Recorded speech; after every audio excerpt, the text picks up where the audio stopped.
जय हिंद। आप सभी का स्वागत है नॉलेज क्रांति पर। और मैं एम के राणा आपको आज बताने वाला हूं कि झारखंड में आदिवासियों का, जनजातियों का आगमन कैसे हुआ। तो सबसे पहले हम लोग जनजातियों को बारे में जानने से पहले थोड़ा हम लोग चलते हैं इतिहास में। मानव विकास के सर्वप्रथम जो मूल अवधारणा जो पैदा हुआ था, मूल अवधारणा जो बना हुआ था, वो आदिवासियों से जुड़ा हुआ है। सोच के देखिए कि पहला मनुष्य जो आया होगा पृथ्वी पर वो कैसा होगा। जंगल में रहने वाला, ना कोई इंफ्रास्ट्रक्चर था, ना कोई आधारभूत संरचना थी। और उस समय जंगलों में निवास करने वाले लोग कैसे निवास करते होंगे। दिमाग में जैसे ही हम लोग आदिवासियों के बारे में बात करते हैं, जनजातियों के बारे में बात करते हैं, तो दिमाग में एक दृश्य उभरता है कि वो जंगल का क्षेत्र होगा, पहाड़ का क्षेत्र होगा, दुर्गामी क्षेत्र होगा और उन क्षेत्रों में इनका निवास होगा। भारतीय संदर्भ में अगर हम लोग बात करें, भारत का जो हमारा जो गणतंत्र है, हमारा जो संविधान है, उन्होंने भी जनजातियों के संदर्भ में एक विशेष प्रावधान करता है कि उनकी सांस्कृतिक, उनका इतिहास, उनका भूगोल, उनका राजनीति को छेड़छाड़ ना किया जाए। और इसी के संदर्भ में अनुसूची 5 और अनुच्छेद 244 के तहत भारत के राष्ट्रपति जो है विशेष प्रावधान अनुसूचित जनजाति और अनुसूचित जाति के तरफ करते हैं। और आज हम लोग जानेंगे कि झारखंड का जो आदिवासी बहुल राज्य जो बोला जाता है, इसका तात्पर्य क्या है। और इसी के साथ हम लोग जानेंगे आदिवासियों के विकास के लिए आदिवासी जो आए थे तो किधर से आए थे, और झारखंड ही इतना बढ़िया क्षेत्र आदिवासियों के लिए कैसे बन गया। तो आइए देखते हैं दोस्तों। सबसे पहले हम लोग बात करते हैं भारत के संदर्भ में, क्योंकि भारत के अगर बारे में हम लोग जान जाते हैं तो उसके बाद झारखंड के बारे में जानना बहुत ही आसान हो जाएगा। तो देखते हैं कि भारतीय संविधान, भारतीय क्षेत्र, भारतीय इतिहास आदिवासियों के बारे में, जनजातियों के बारे में क्या कहता है। इससे पहले आपको एक बात बताता हूं कि आदिवासियों के बारे में, जनजातियों के बारे में महात्मा गांधी ने एक बात कहा था कि जनजातियों का जो आवास है, जनजातियों का जो क्षेत्र है, जनजातियों का जो कल्चर है, जनजातियों का जो हमारा जो उनका परिवेश है, उसी से हमारा जो आधुनिक समाज का निर्माण हुआ है। और इसीलिए जनजातियों को महात्मा गांधी ने जनगिरी कहा था। क्या कहा था? गिरिजन कहा था। गिरिजन का मतलब है जो पहाड़ पर्वत पर, जंगलों में, नालों में निवास करते हैं, जो दुर्गामी क्षेत्र में निवास करते हैं। तो देखते भारतीय संविधान आप और भारतीय परिप्रेक्ष्य आदिवासियों के बारे में क्या कहता है। भारत के संदर्भ में जनजातियां जो हैं, पूरा भारत का जो क्षेत्र है आपका, उसमें भारत के जो क्षेत्र है, विभिन्न तरह के संघ शासित प्रदेश और राज्य दोनों मिलाकर के दोनों क्षेत्रों में करीब करीब 461 जनजातियां निवास करती है। और ये भारत की जनसंख्या का करीब करीब 8.6% होता है। कुल जनसंख्या प्रतिशत में ध्यान दीजिएगा, यहां पर हमने प्रतिशत की बात किया। तो पूरे भारत में 461 जनजातियां निवास करती है। लगभग एक दो बढ़ता घटता रहता है, क्योंकि इनका बहुत सारे, भारत में बहुत सारे ऐसे जनजातियां हैं जिनके कुछ 2-4 लोग ही बच्चे पड़े हैं। जैसे झारखंड का बात करें तो माल पहाड़िया और आपका बिराजिया, सबर, ये सब जो जनजाति जो हैं वो बहुत कम मात्रा में बचे हैं। भारतीय संदर्भ में बात करते हैं तो सेनेटाइल एक द्वीप के नाम सुने होंगे आपका, अंडमान निकोबार द्वीप समूह के आसपास में सेनेटाइल जनजाति के बारे में सुने होंगे। उनकी संख्या जो है आसपास 80 के आसपास आ चुका है और इनका जो अस्तित्व है वो खतरे में है। तो ये जो संख्या है कभी घटता कभी बढ़ता रहता है, लेकिन भारतीय पुरातत्व सर्वेक्षण विभाग ये कहता है कि भारत में लगभग 461 जनजाति निवास करते हैं। देखिए जनजाति कितने होंगे? 461। कुल जनसंख्या में इनका प्रतिशत जो बनता है वो 8.6% बनता है, और ये कुल जनसंख्या का करीब करीब 10 करोड़ के आसपास है। उसके बाद देखिए हमारा संविधान का अनुसूची 5 की अनुसूचियां कितने? 12 हैं। तो 12 में से 5वां अनुसूची जो है वो आदिवासी जनजाति, अनुसूचित जाति और अनुसूचित जनजातियों के बारे में विशेष प्रावधान करता है। और इसी के साथ जो है ये आपका देखिएगा, ये हो गया भारतीय संदर्भ में, ठीक है। और आपका अनुसूची 6 के बात अगर करते हैं तो ये उत्तर पूर्व के 7 राज्यों में से 4 राज्यों के बारे में, जनजातियों के बारे में विशेष प्रावधान करता है। वो राज्य कौन कौन से हैं उसके बारे में हम लोग थोड़ा जान लेते हैं। तो सबसे पहला है दोस्तों असम, उसके बाद है मेघालय, उसके बाद है दोस्तों मिजोरम, उसके बाद है दोस्तों त्रिपुरा। तो इन 4 राज्यों के बारे में कौन सा अनुसूची में प्रावधान किया गया है? अनुसूची 6 में। ठीक है, उसके भाग जो है 16वां, ध्यान दीजिएगा, भाग 16वां में एक अनुच्छेद पाया जाता है 342। ठीक है, 342 और 343। ठीक है, तो इन सभी अनुच्छेदों में, ठीक है, और उसके बाद ये जो 5वां अनुसूची जो है उसका संबंध जो है 244वां अनुच्छेद है। ठीक है, तो 342वां अनुच्छेद और 43वां अनुच्छेद में आपका जनजातियों के बारे में एक आयोग गठन करने का प्रावधान है। कभी कभी सुने होंगे जनजातीय आयोग। ठीक है, तो इनके बारे में एक आयोग गठन करने का प्रावधान दिया गया है। उसके बाद हम लोग जान लेते हैं जनजातीय मामलों के मंत्री अभी कौन है। तो अर्जुन मुंडा जो हमारे खूंटी से सांसद हैं बीजेपी के, उन्होंने अभी जनजातीय मामलों के मंत्री का प्रभार उनके पास है। तो ये कौन है? श्री अर्जुन मुंडा। ये भारतीय तीरंदाजी संघ के अध्यक्ष भी हैं, ध्यान दीजिएगा। अर्जुन मुंडा भारतीय तीरंदाजी संघ के अध्यक्ष है। तो अभी तक हम लोगों ने बात किया भारत के संदर्भ में जनजातियों के बारे में। भारत में करीब करीब 461 जनजाति है और करीब करीब इनका संख्या जो 10 करोड़ के आसपास है। और एक बात और ध्यान रखिएगा, भारत के करीब करीब 14 राज्यों में ये जनजातियां निवास करती है। उसके बाद जो है अनुसूची 5 और 6 जो है इनके बारे में विशेष प्रावधान करता है। भाग 16वां में वर्णित है 244 आपका, ये 342 और 43वां इनके बारे में एक जो है आयोग गठन का प्रावधान करता है। जनजातीय मामलों के मंत्री जो है श्री अर्जुन मुंडा हैं। तो ये भारत के संदर्भ में। अब देखते हैं कि झारखंड के संदर्भ में इन जनजातियों का क्या इतिहास है, क्या भूगोल है, क्या पॉलिटिकल इशू इनके पास है। तो देखिए झारखंड में कुल जनजातियों की जो संख्या है वो 32 है। ये अधिसूचित जनजातियां कितने हैं? 32 है। ठीक है, और ये 32 का जो परसेंटेज है कुल जनसंख्या का कितना परसेंट है? ये 26.2% है। कितना? झारखंड के कुल जनसंख्या का 26.2% आपका जनजाति लोग हैं। उन्हीं में से अब नाम सुनेंगे आदिम जनजाति जो प्राचीन है। ठीक है, तो आदिम जनजातियों का जो संख्या है वो 08 है। ठीक है, कितने हैं? 08 है। और इनका प्रतिशत जो कुल जनसंख्या में 0.72% है। ध्यान दीजिएगा, कितना परसेंट? 0। कौन? आदिम जनजाति। कुल जनजाति कितने? 26.2 समथिंग प्रतिशत। उसके बाद देखते हैं दोस्तों कि ये आदिम जनजाति जो 8 हमने बताया उनमें से किनका किनका, ये यहाँ से क्वेश्चन बनता है। यहाँ से क्वेश्चन बनता है कि इनमें से कौन कौन जो आदिम जनजाति, एक दे देगा बाहर का, 3 ऑप्शन जो रहेगा, 3 जो रहेंगे आदिम जनजाति, एक बाहर का देगा, कौन नहीं है। कभी कभी कौन है ये भी पूछ देता है। तो सबसे पहले असुर है, बिराजिया है, परहैया है। देखिए ध्यान दिएगा, परहैया बोल रहे हैं। उसके बाद बिरहोर है, कोरवा है, सौरिया पहाड़िया है, माल पहाड़िया। देखिए सौरिया पहाड़िया, माल पहाड़िया और परहैया, इसमें कंफ्यूज नहीं होइएगा। तीसरा है सबर जनजाति।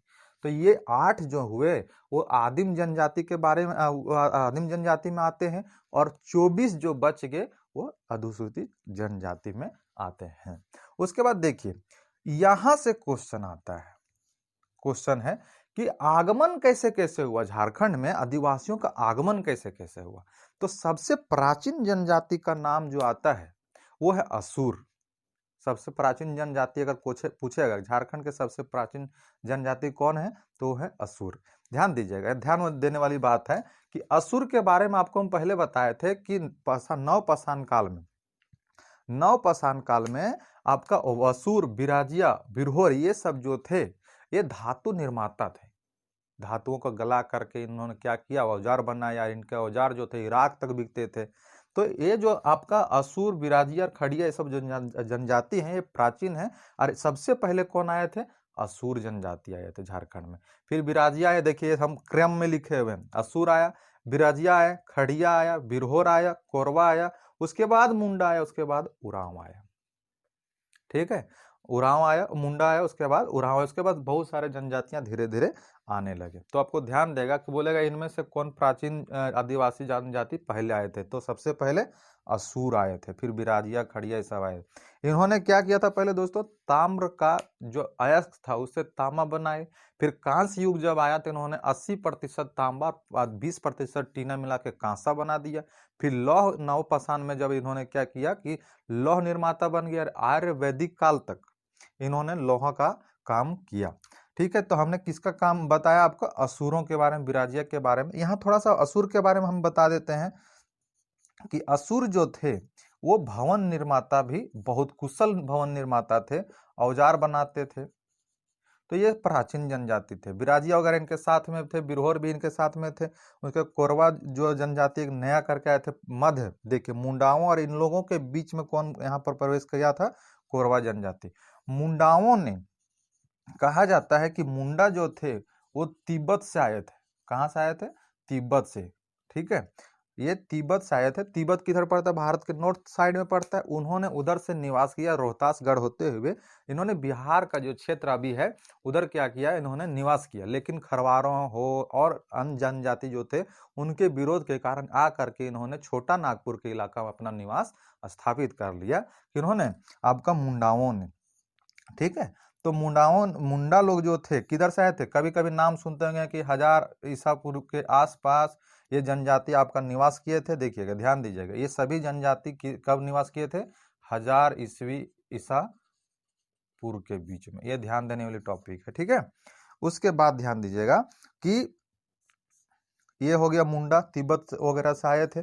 और ये जब मुंडा आपका झारखंड में आए, इनका इफेक्ट क्या पड़ा कि इन्होंने असुर का जो संस्कृति था उसको इन्होंने नष्ट कर दिया और अपना संस्कृति बहा दिया। आप ज्यादा नाम किसका सुनते हैं बताइए, मुंडा का सुनते हैं कि असुर का सुनते हैं? असुर का नाम भी हम लोग नहीं जानते, विलुप्त होने के कगार पर है। ठीक है, लेकिन हम लोग मुंडा का, तो इन मुंडाओं के बारे में कहा जाता है कि ये जो थे वो असुरों के आपका कल्चर को नष्ट कर दिए। आप नाम सुनते होंगे, महाभारत में एक पात्र है दोस्तों, ध्यान दीजिएगा, महाभारत में एक पात्र है जरासंध।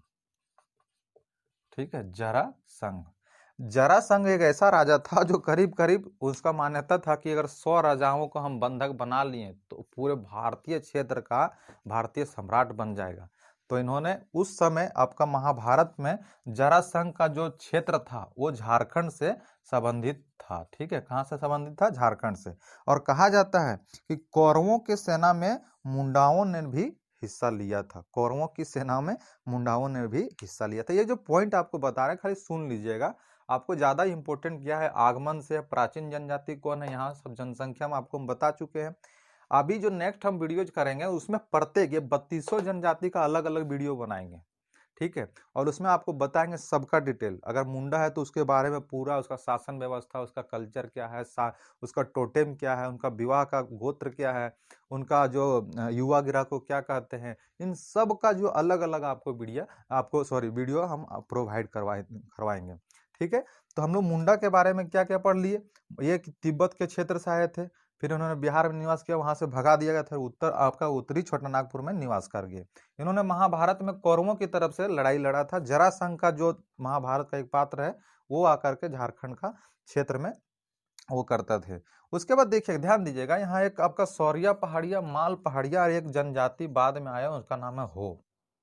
क्या नाम है, हो। अभी समझिएगा, बाकी ये नोट करने वाली कोई चीजें हमको नहीं लगता है, आप सिर्फ समझ लीजिए। अगर आपको कोई इंपॉर्टेंट पॉइंट लगता है तो आप उसके नोट कर सकते हैं। हो जो है, हो गया, और आपका सौरिया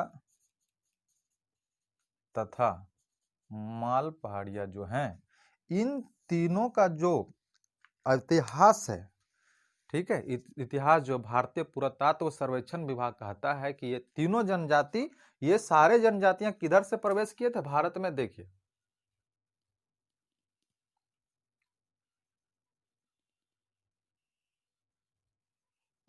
इस तरह से भारतीय क्षेत्र है।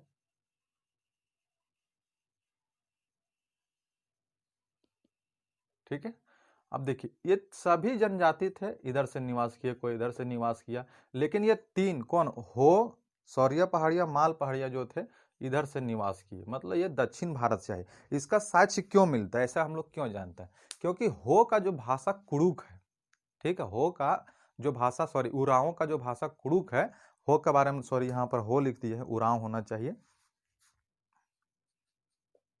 उरांव का जो भाषा कुड़ुक है वो ये कहता, वो उनका जो भाषा, और ये माल पहाड़िया सौरिया पहाड़िया के जो भाषा है वो कन्नड़ भाषा से मिलता जुलता है यार। यहाँ से साक्ष्य मिलता है कि इनका भाषा मिला हुआ है, तो कहीं ना कहीं इनका जो प्रवेश हुआ झारखंड में वो किधर से हुआ? झारखंड आपका भारत के दक्षिणी छोर से हुआ है। तो ये आपका जो था आज का वीडियो आपका जनजातियों के बारे में, आशा करते हैं आपको ये पसंद आया होगा। और अभी आपको एक और सूचना मैं देना चाहता हूँ कि आप झारखंड का अगर कोई आपका तुरंत एग्जाम आता है तो उसके लिए एक विशेष हम वीडियो का सीरीज तैयार कर रहे हैं, जिसमें ध्यान दीजिएगा कि उसमें क्या क्या रहेगा। एकदम वही चीज जो एग्जाम में आने वाला है, दूसरा कुछ आपको उससे ज्यादा नहीं पढ़ना है। अगर 20 क्वेश्चन है तब 15 क्वेश्चन वहां से अटेम्प्ट कर लीजिएगा, और ये मेरा वादा है। देखिए क्या क्या बताएंगे वीडियो के सीरीज में। पहला क्या है? पहला हम आपको बता देंगे सीधा सीधा जिला तथा स्थापना, ठीक है, और इसका जो आपका रजिस्ट्रेशन संख्या कितना है, इसमें कितने प्रखंड पाए जाते हैं, बिल्कुल लिस्ट के साथ।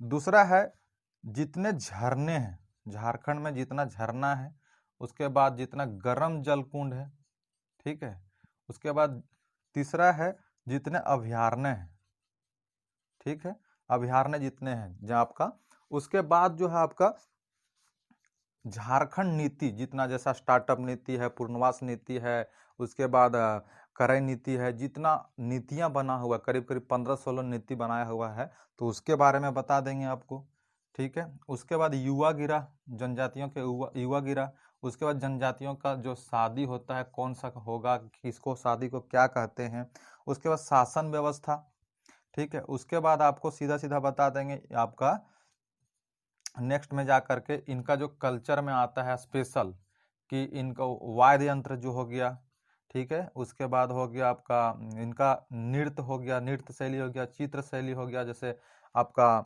सोहराय कला है, कोहबर कला है, इन सभी के बारे में आपको अलग अलग से लिस्ट दे देंगे, पीडीएफ के तौर पर भी देंगे, और बता भी देंगे ट्रिक के साथ कि कैसे याद करते हैं। आपको याद करना नहीं है, सिर्फ समझ जाना है, ट्रिक याद रखना है। उसके बाद आपको जो क्या होगा कि आप सीधा सीधा क्वेश्चन जब आएगा तो आपको पता चल जाएगा कि कहाँ से हमारा क्वेश्चन है, और ज़्यादा रटना नहीं, पूरा जो भी बताएंगे आपको ट्रिक से बताएंगे। तो ध्यान दीजिएगा कि हर चीज़ को हम ऐसे शॉर्ट वाइज कर रहे हैं, ये सारा जो हमारी टीम तैयार कर रही है आपको प्रोवाइड किया जाएगा करके। तब तक हम लोग इतिहास का वीडियो आगे तक बढ़ाते जा रहे हैं। आज हम लोगों ने पढ़ा कि झारखंड में जनजातियों का आगमन कैसे हुआ। एक बार थोड़ा सा एकदम फास्ट में रिवीजन करवा देते हैं आपको। झारखंड में 32 जनजातियां हैं और 26.2% इनका आपका जनसंख्या है पूरे जनसंख्या में। आदिम जनजातियों की संख्या 8 है, जो 72%, 0.72%। आदिम जनजातियां कौन है? असुर है, बिराजिया, परहैया, बिरहोर, कोरवा, सौरिया पहाड़िया, माल पहाड़िया और सबर, ठीक है। आगमन कब हुआ इन लोग का, कैसे कैसे हुआ? सबसे प्राचीन जनजाति कौन? असुर, बिराजिया, खड़िया, बिरहोर, कोरवा, मुंडा और उरांव। अब ध्यान दीजिएगा, असुरों के बारे में क्या कहा गया कि भवन निर्माता थे, औजार का निर्माण करते थे, और भी अन्य तरह तरह का जो औजार थे। आपका कांसा, ताम्र से लेकर के कांसा से लेकर के नवपाषाण में लौह युग तक इन्होंने औजारों का निर्माण किया। फिर मुंडा वगैरह जब आए तो मुंडाओं ने क्या किया, इनका इनका कल्चर खराब कर दिया। फिर ये जो मुंडा के बारे में कहा जाता है कि तिब्बत से आए हुए थे, तिब्बत से आए हुए थे तो फिर आकर के बिहार में निवास किए, फिर इधर आकर निवास किए, और ये महाभारत में कौरवों की तरफ से लड़े थे। जरासंध एक पात्र था, वो कहाँ, महाभारत का जो क्षेत्र हुआ करता था, वो सॉरी इनका जो क्षेत्र था वो कहाँ था, झारखंड क्षेत्र में था। तो इस तरह से इनके बारे में हम लोग पढ़े। कभी कभी सुनते होंगे खड़िया, खड़िया वगैरह जनजाति, इनका मानभूमि की तरफ ये बहुत निवास करते हैं। और ध्यान दीजिएगा, गुमला, गुमला हो गया, सिमडेगा हो गया, और आपका लातेहार हो गया, ये सब जो क्षेत्र है दोस्तों जनजातियों के लिए बहुत सुविख्यात है। नाम ही से सुनने से ज्यादा हम इनसे जुड़ जाते हैं, ठीक है। तो ये झारखंड के बारे में था। इसका जो विशेष आपको पीडीएफ के तौर पर आपको हम कुछ ऑब्जेक्टिव क्वेश्चन देंगे सिलेक्टेड, वो 1-2 दिन में आपको प्रोवाइड कर दिया जाएगा टेलीग्राम पर। आप लोग टेलीग्राम का लिंक बगल में आपका डिस्क्रिप्शन में दिया हुआ है, तो वहां से आप जुड़ सकते हैं। भारतीय संदर्भ में ये आपको मैंने बता दिया था। ध्यान देने की बात है 342वां अनुच्छेद और 244वां अनुच्छेद बहुत जल्दी आप इसको रट ही लीजिएगा, ये बहुत जल्दी पूछता है। ठीक है, अनुसूची 5, उसके बाद कितने जनजातियां 461 है, और ये आपको ये सब हमको बताएं। तो आज का वीडियो हम आशा करते हैं आपको पसंद आया होगा।